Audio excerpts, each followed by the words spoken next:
राम सभी भाइयों को। आज हम शादी में खाना खाने के लिए जाएंगे और रास्ते में हमें ये वाली पुलिस रोक लेगी, ऐसा तो हमने कभी सोचा ही नहीं था। तो आज सुबह से ही देना था हमें अपनी गेहूं में पानी, तो हम आ जाते हैं कुआं पर और ठंड लग रही थी इसलिए हम आग भी जला लेते हैं। आज हम गेहूं में पानी दे ही रहे थे कि तभी हमारे दोस्त का कॉल आ जाता है। वो बोलता है कि हमें आज खाना में जाना है शादी में। तो शाम होते ही पहले निकल जाते हैं हम डेली पर दूध डालने के लिए, क्योंकि हम बाद में जाएंगे खाना खाने के लिए। तो हम डेली पर दूध डालने के बाद 2-4 ठलुआ मोनी मोनन खुलवाने के बाद निकल जाते हैं खाना खाने के लिए। फिर पहुंच जाते हैं हम बड़ौरा हाईवे पर, क्योंकि हमें बड़ौरा में ही जाना है शादी में खाना खाने के लिए। बड़ौरा में आने के बाद हम वो वाली लोकेशन ढूंढने लगते हैं जहां हमें खाना खाने के लिए जाना था। आखिरकार हम वो वाली लोकेशन ढूंढ ही लेते हैं जहां पर हमें खाना खाने के लिए जाना था, क्योंकि पंगत चाहे कितने भी दूर हो हम कभी छोड़ते नहीं है, इसलिए हम आ जाते हैं पंगत जीने के लिए। फिर पहुंच जाते हैं अंदर, और अंदर पहुंचने के बाद देखते हैं कि हमारे कुछ दोस्त भी मिल गए हैं हमें यहाँ पर। दोस्तों से मिलने के बाद आ जाते हैं हम खाना खाने के लिए, क्योंकि हमें जोरों से भूख भी लगा आई थी।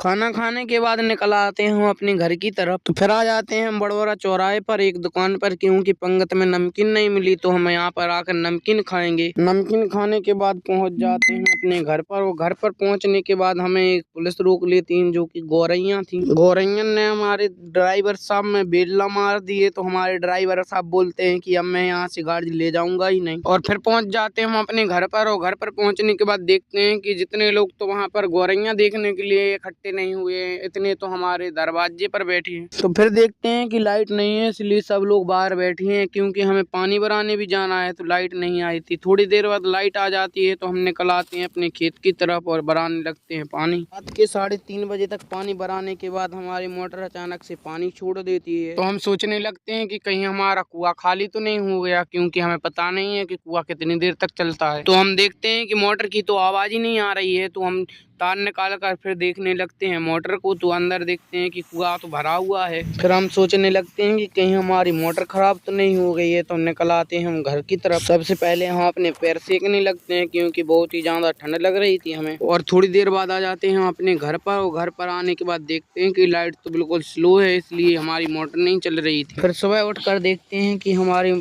चाचा जी की मोटर फिर से फूक गई है, जिसको हम 5 बार भरा चुके हैं। तो और दोस्तों, ये वाला ब्लॉग ज्यादा लंबा हो गया है, इसलिए हम नेक्स्ट ब्लॉग में बताएंगे हमने इस मोटर का क्या किया।